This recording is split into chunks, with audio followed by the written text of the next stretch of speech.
প্রিয় ছাত্রছাত্রীরা, educare study centre চ্যানেলে তোমাদের স্বাগত।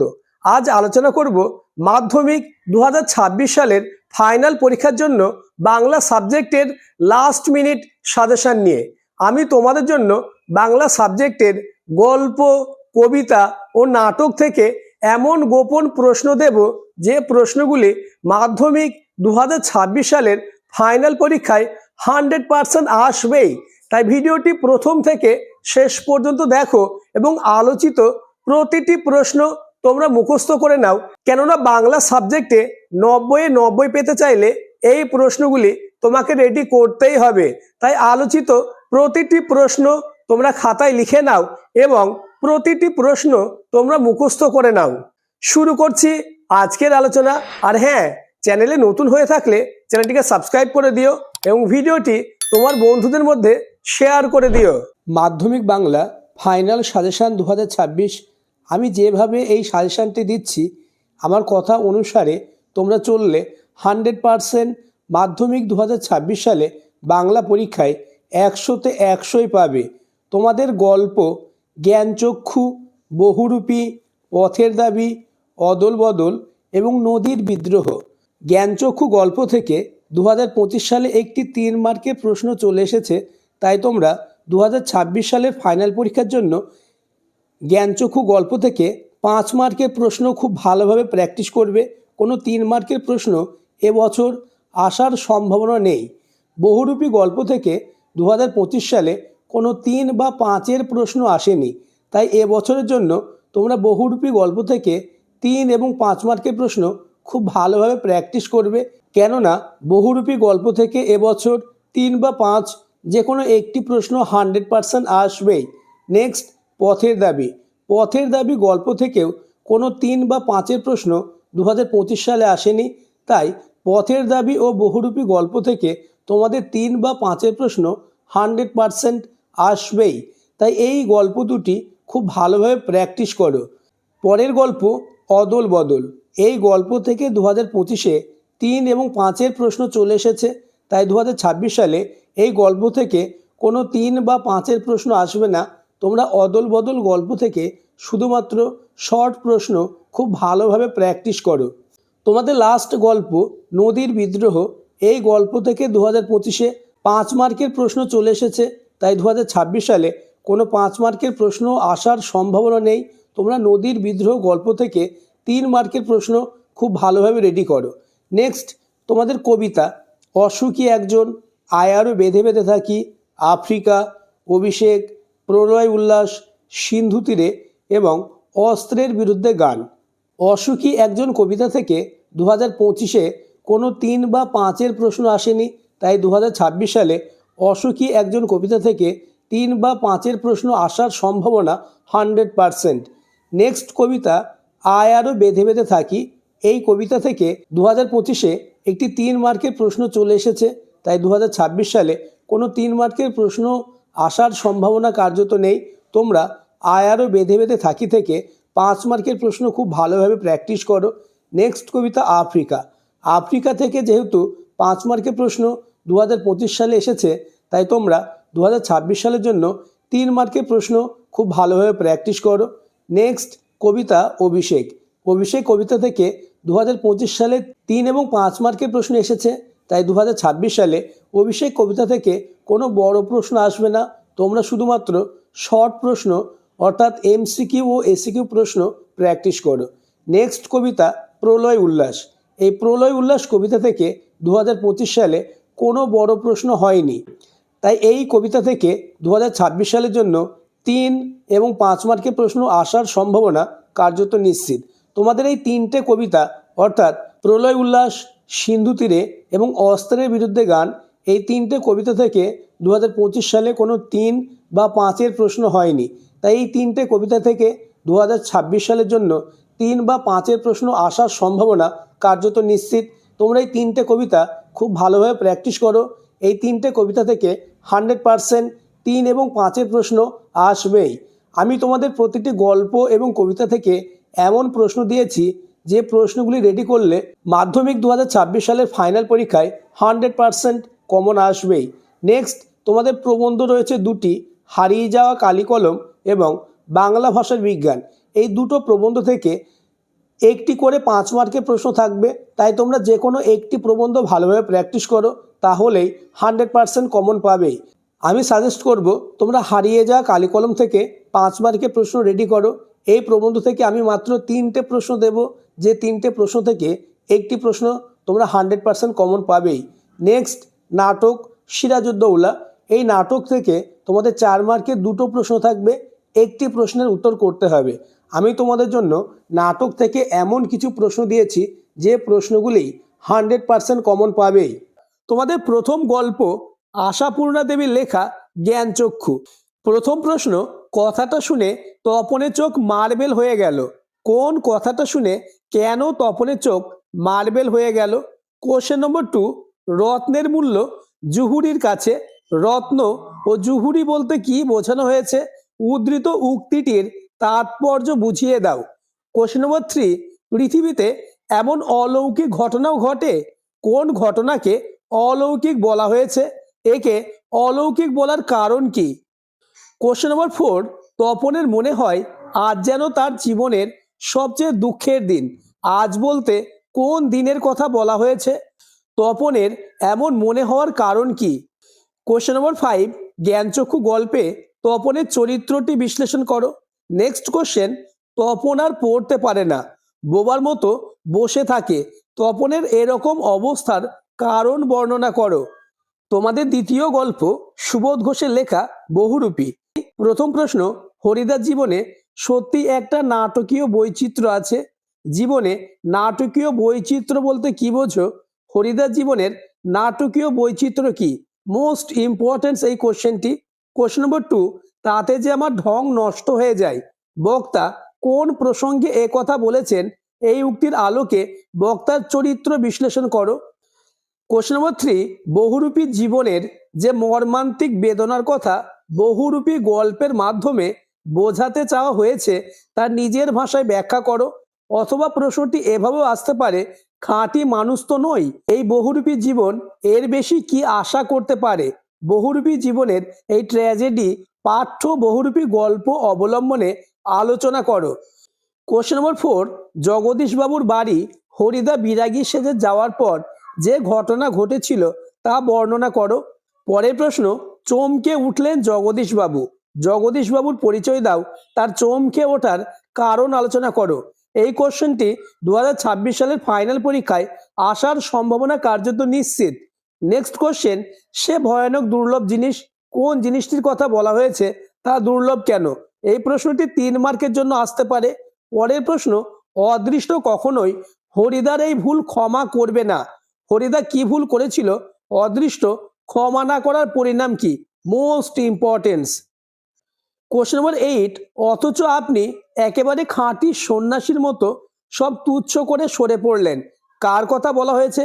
তিনি কিভাবে খাঁটি সন্ন্যাসীর মতো ব্যবহার করেছিলেন সংক্ষেপে আলোচনা করো।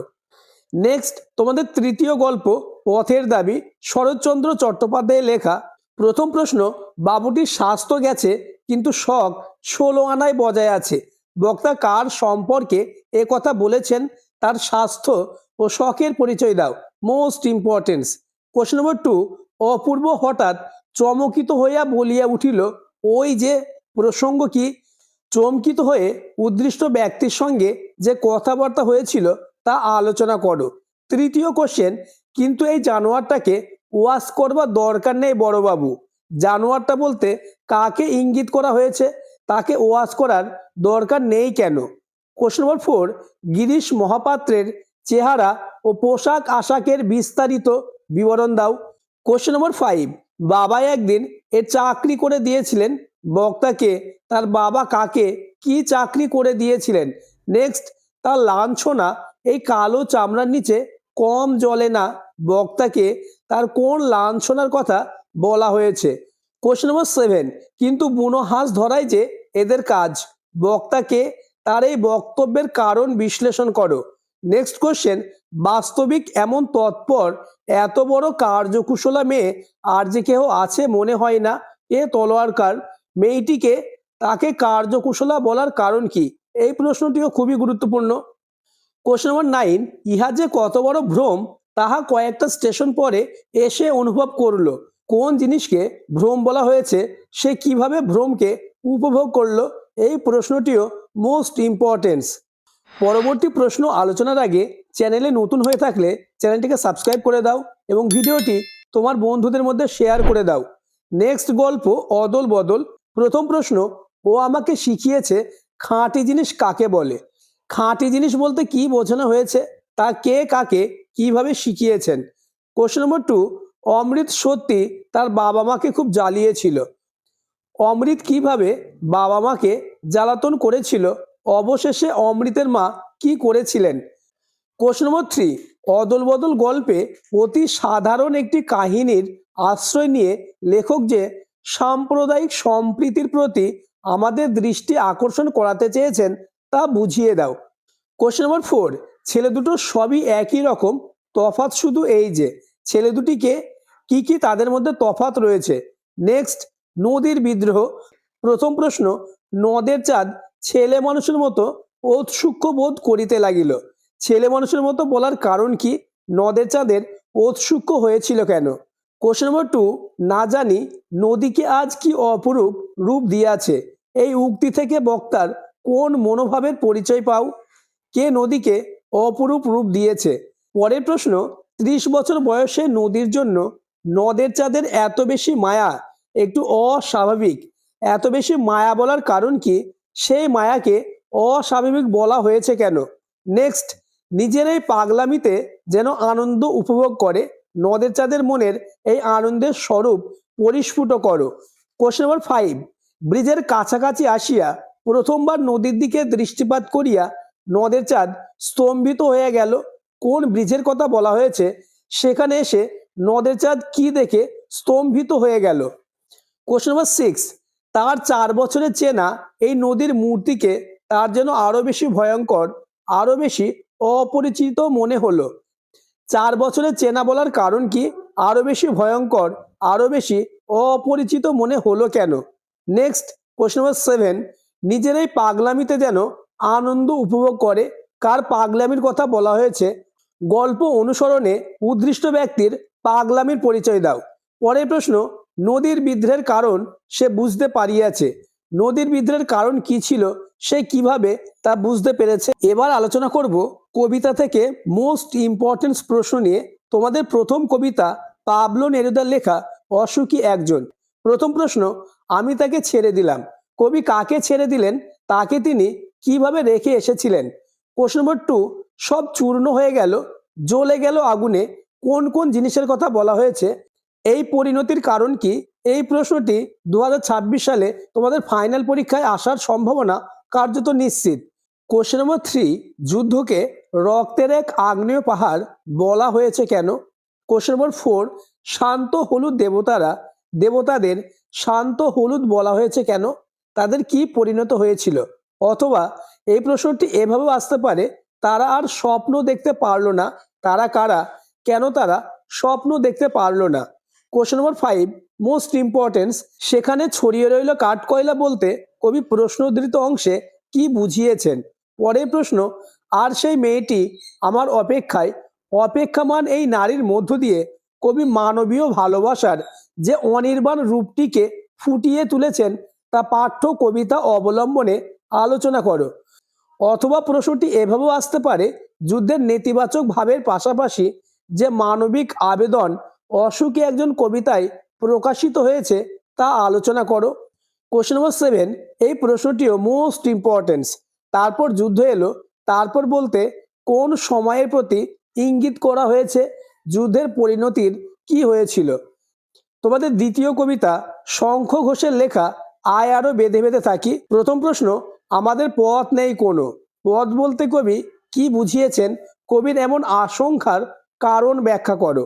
পরের প্রশ্ন, আমরাও তবে এইভাবে এই মুহূর্তে মরে যাব নাকি, এই সংখ্যার কারণ কি। কোশ্চেন নম্বর 3, আমাদের ইতিহাস নেই, কে কেন এ কথা বলেছেন, অথবা এমনই ইতিহাস উদ্ধৃত অংশের তাৎপর্য বিশ্লেষণ করো। কোশ্চেন নম্বর 4, আমরা ভিখারি 12 মাস বলতে কবি কি বুঝিয়েছেন। নেক্সট, কোশ্চেন নম্বর 5, আয় আরো বেঁধে বেঁধে থাকি কবিতায় যুগ যন্ত্রণার যে নির্মম ইতিহাস বর্ণিত হয়েছে তা নিজের ভাষায় ব্যক্ত করো। নেক্সট কোশ্চেন নম্বর 6, আয়ারও বেঁধে বেঁধে থাকি, বেঁধে বেঁধে থাকা বলতে কবি কি বুঝিয়েছেন এবং কাদের এভাবে থাকতে বলেছেন? কবি বেঁধে বেঁধে থাকার প্রয়োজনীয়তার উপর জোর দিয়েছেন কেন? আমি তোমাদের জন্য প্রত্যেকটি গল্প কবিতা থেকে মাত্র কয়েকটি করে প্রশ্ন দিয়েছি, তাই প্রতিটি প্রশ্ন সমান গুরুত্বপূর্ণ। প্রত্যেকটি প্রশ্ন তোমরা রেডি করো, তোমাদের চূড়ান্ত সফলতা আসবেই। আলোচিত প্রশ্নগুলি তোমার রেডি আছে তো? তা আমাকে কমেন্টে জানাবে। তাছাড়া পরবর্তী ভিডিওতে কোন সাবজেক্টের এইরূপ সাজেশন নিয়ে আলোচনা করলে তোমাদের সুবিধা হবে তা আমাকে কমেন্টে জানাবে। তোমাদের পরবর্তী কবিতা আফ্রিকা। প্রথম প্রশ্ন, হাই ছায়াবৃতা, ছায়াবৃতা কে? তাকে ছায়াবৃতা বলার কারণ কি? নেক্সট, চিরচিহ্ন দিয়ে গেল তোমার অপমানিত ইতিহাসে তাৎপর্য ব্যাখ্যা করো। পরের প্রশ্ন, সেই হোক সভ্যতার শেষ পূর্ণবাণী, সভ্যতার শেষ পূর্ণবাণীটি কি? বিষয়টি ব্যাখ্যা করে লেখো। নেক্সট, এলো ওরা লোহার হাতকড়ি নিয়ে, ওরা কারা? পংক্তিটির তাৎপর্য বিশ্লেষণ করো। পরবর্তী কবিতা মাইকেল মধুসূদন দত্তের লেখা অভিষেক। এই কবিতা থেকে 2025-এ একটি 5 এবং একটি 3-এর প্রশ্ন চলে এসেছে, তাই অভিষেক কবিতা থেকে 2026 সালে কোনো 3 বা 5-এর প্রশ্ন কার্যত হবে না। পরবর্তী কবিতা কাজী নজরুল ইসলামের প্রলয় উল্লাস। প্রথম প্রশ্ন, তোরা সব জয়ধ্বনি কর, তোরা কারা? তাদের জয়ধ্বনি করতে বলা হচ্ছে কেন? দ্বিতীয় প্রশ্ন, বজ্রশিখার মশাল জেলে আসছে ভয়ঙ্কর, ভয়ঙ্কর বলতে কবি কি বোঝাতে চেয়েছেন? তার আশার তাৎপর্য ব্যাখ্যা করো। কোশ্চেন নম্বর 3, দিগম্বরে জটায় হাসে শিশু চাঁদের কর, এই দুই চিত্রকল্পের মেল বন্ধনের স্বরূপ বুঝিয়ে দাও। কোশ্চেন নম্বর 4, ভেঙে আবার গড়তে জানে সে চিরসুন্দর, সে কে? ভেঙে আবার গড়ার বিষয়টি বুঝিয়ে দাও। কোশ্চেন নম্বর 5, অট্টরোলের হট্টগোলে স্তব্ধ চরাচর, চরাচর স্তব্ধের অর্থ কি? চরাচর স্তব্ধ কেন তা আলোচনা করো। পরবর্তী প্রশ্ন, ওই নতুনের কেতন ওড়ে কাল বৈশাখীর ঝড়, প্রলয় উল্লাস কবিতার বিষয়বস্তুর পরিপ্রেক্ষিতে মন্তব্যটির তাৎপর্য আলোচনা করো। নেক্সট কোশ্চেন নম্বর 7, ধ্বংস দেখে ভয় কেন তোর, প্রলয় নতুন সৃজন বেদন, কোন ধ্বংসের কথা বলা হয়েছে? প্রলয়কে নতুন সৃজন বেদন বলার তাৎপর্য কি? পরবর্তী কবিতা জয় গোস্বামী লেখা অস্ত্রের বিরুদ্ধে গান। প্রথম প্রশ্ন, অস্ত্র ফেলো, অস্ত্র রাখো পায়ে বলতে কবি কি বুঝিয়েছেন? অথবা অস্ত্র ফেলো, কবি অস্ত্র ফেলার কথা বলেছেন কেন? কোশ্চেন নম্বর 2, গানের বর্ম আজ পরেছি গায়ে, গানের বর্ম পরিধান করে কবি কোন কাজ করতে পারেন? তৃতীয় কোশ্চেন, মাথায় কত শকুন বা চিল, শকুন বা চিল শব্দটি কবিতায় কি অর্থে ব্যবহৃত হয়েছে? পরবর্তী প্রশ্ন, তোমায় নিয়ে বেড়াবে গান, গান তোমায় নিয়ে কোথায় বেড়াবে? নেক্সট কোশ্চেন নম্বর 5, গানের বর্ম আজ পরেছি গায়ে কার কোন রচনাংশ? মূল গ্রন্থ কি? কে গানের বর্ম পড়েছে? গানের বর্ম বলার তাৎপর্য বিশ্লেষণ করো। নেক্সট, রক্ত মুছি শুধু গানের গায়ে, রক্তপাত হওয়ার কারণ কি? গানের গায়ে রক্ত মোছার তাৎপর্য ব্যাখ্যা করো। কোশ্চেন নম্বর 7, আমার শুধু একটা কোকিল গান বাঁধবে সহস্র উপায়ে, কোন প্রসঙ্গে এমন মন্তব্য? মন্তব্যটির যথার্থতা বোঝাও। পরের প্রশ্ন, গান দাঁড়ালো ঋষি বালক, মাথায় গোজা ময়ূর পালক, কোন কবিতার অংশ? প্রসঙ্গ উল্লেখ করে বক্তব্যটির তাৎপর্য বুঝিয়ে লেখো। তোমাদের শেষ কবিতা সৈয়দ আলাওলের লেখা সিন্ধু তীরে। সিন্ধু তীরে কবিতার মোস্ট ইম্পর্টেন্ট প্রশ্ন আলোচনার আগে আবার বলবো, চ্যানেলে নতুন হয়ে থাকলে চ্যানেলটিকে সাবস্ক্রাইব করে দেবে এবং ভিডিওটি তোমার বন্ধুদের মধ্যে প্রচুর পরিমাণে শেয়ার করে দাও, কেননা আমি তোমাদের জন্য সব থেকে নিখুঁত অর্থাৎ সায়েন্টিফিক সাজেশন নিয়ে আলোচনা করলাম। আলোচিত প্রত্যেকটি প্রশ্ন তোমরা মনোযোগ সহকারে প্র্যাকটিস করো, এই প্রশ্নগুলি থেকেই তোমরা 100% কমন পাবেই। প্রথম প্রশ্ন, কন্যারে ফেলিল যথা, কন্যার পরিচয় দাও, তাকে যেখানে ফেলা হয়েছিল সেই স্থানটি কিরূপ ছিল? কোশ্চেন নম্বর 2, তথা কন্যা থাকে সর্বক্ষণ, কোন কন্যার কথা বলা হয়েছে? কন্যা কোথায় এবং কেন সর্বক্ষণ থাকে? কোশ্চেন নম্বর 3, পঞ্চকন্যা পাইল চেতন, পঞ্চকন্যা কাদের বলা হয়েছে? পঞ্চকন্যা কিভাবে চেতন ফিরে পেয়েছিল? চতুর্থ কোশ্চেন, দেখিয়া রূপের কলা, বিস্মিত হইল বালা। অনুমান করে নিশ্চিতে বালা শব্দের অর্থ কি, তার বিস্মিত হওয়ার কারণ কি, তাকে দেখে বক্তার কি মনে হয়েছিল। আজকের ভিডিও এই পর্যন্ত।